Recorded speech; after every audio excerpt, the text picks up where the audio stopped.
पीक विमा खरीप 2025 संबंधात एक महत्वपूर्ण बैठकी संदर्भातली ही अपडेट आहे आणि खरीप 2025 मधील जो पीक विमा आहे तो शेतकऱ्यांना पीक कापणी प्रयोगानुसारच मिळावा याकरिता आणि सोबतच लँड सीडिंग, फार्मर आयडी, पीक कर्जामधल्या अटी शर्ती अशा वेगवेगळ्या महत्वपूर्ण विषयांवर खऱ्या अर्थाने आता कृषी मंत्र्यांच्या दालनामध्ये एक बैठक होणार आहे.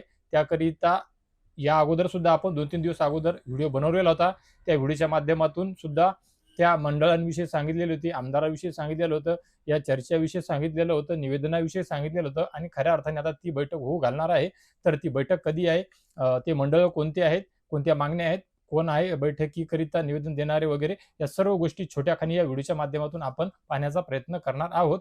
तर या व्हिडिओला कुठेही स्किप न करता शेवटपर्यंत पाहण्याचा प्रयत्न करा, जेणेकरून तुम्हाला तुमच्या मंडळातील, तालुक्यातील, जिल्ह्यातील पीक विम्यासंदर्भात किंवा तो पीक विमा तुमच्या पदरामध्ये कसा पाडावा, काय करावा, काय नाही, लोकेशन, स्टेटस या सर्व गोष्टी कळण्याकरिता मदत होणार आहे शेतकरी मित्रांनो.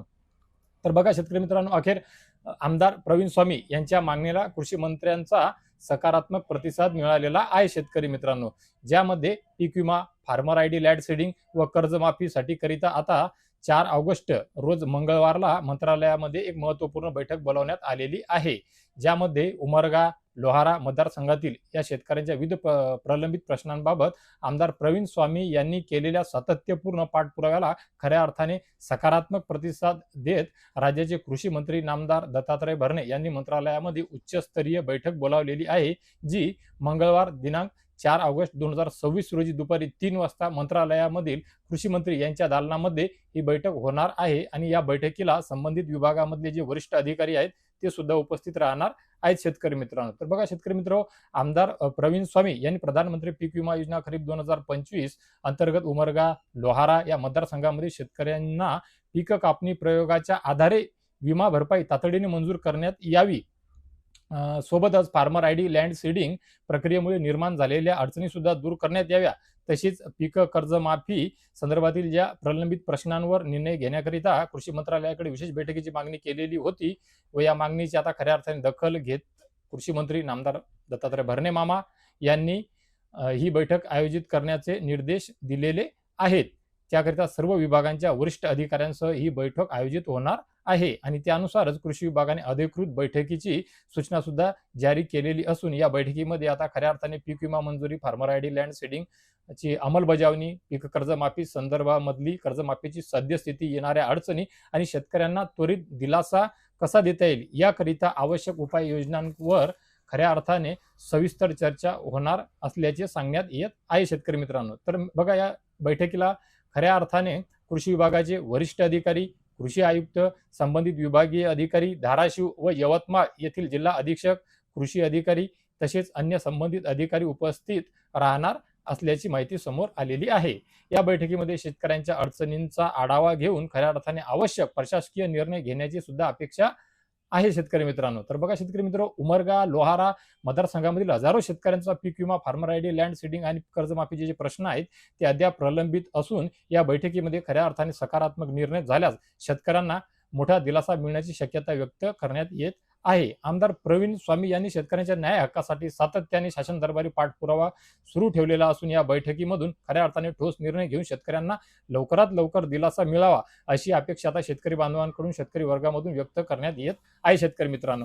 तर शेतकरी मित्र, आपण या संदर्भात 2 ते 3 दिवस अगोदर जे व्हिडिओ बनवलेला होता, माहिती घेतलेली होती आणि तेव्हा सुद्धा सांगितलेलं होतं की या संदर्भात पुढे काय होते, बैठकीमध्ये सुद्धा काय होते या संदर्भात आपण अपडेट घेणार आहोत, माहिती संकलन करावं, पाठपुरावा करत आहोत. त्या बाबतीत आपला फॉलोअप सातत्याने सुरू आहे आणि जसजशी ज्या ज्या जिल्ह्याची, ज्या ज्या तालुक्याची, ज्या ज्या मंडळाची पीक विम्या संदर्भातली त्या त्या वर्षाची अपडेट येईल ती आपणा महाराष्ट्र राज्यातील तमाम शेतकरी बांधवांपर्यंत, शेतकरी पुत्रांपर्यंत पोहोचवण्याचा माझा प्रयत्न आहे. आपल्या चॅनलच्या पेजच्या माध्यमातून, ज्याचं नाव आहे कृषक भारत कलाल NK अग्रवालच्या माध्यमातून आपण ती माहिती पोहोचवण्याचा प्रयत्न करत आहे आणि तुमच्या पीक विम्या संदर्भातली सर्वच प्रश्नांची उत्तर देण्याचा संभ्रम दूर करण्याचा प्रयत्न सुद्धा आपल्या कमेंट बॉक्सच्या माध्यमातून, व्हिडिओच्या माध्यमातून सातत्याने मी करत आहे शेतकरी मित्रांनो.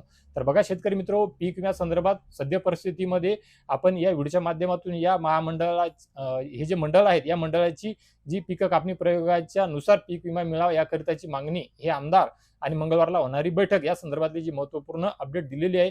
नक्कीच आशा करतो माझ्या इतर व्हिडिओप्रमाणे या व्हिडिओच्या माध्यमातून दिलेली ही माहिती सुद्धा तुमच्याकरिता आणि सोबतच महाराष्ट्र राज्यातील आपल्या तमाम शेतकऱ्यांकरिता, शेतकरी पुत्रांकरिता लाख मोलाची ठरेल, उपयोगी ठरेल.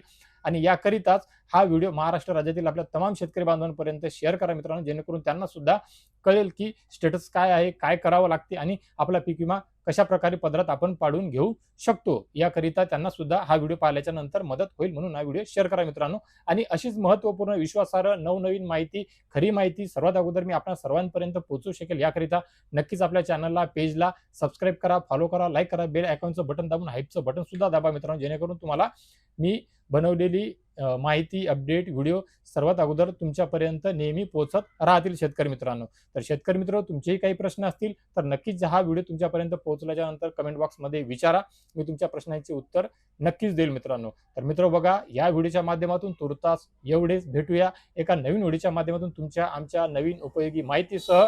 आणि मी माझ्या व्हिडिओच्या अखेरीस सांगतो आणि त्यानंतरच्या व्हिडिओमध्ये हमखास आणतो. या व्हिडिओमध्ये सुद्धा ज्याप्रमाणे आणलेली आहे त्यानुसारच भेटूया अजून एका गोड बातमीसह. तोपर्यंत धन्यवाद मित्रांनो.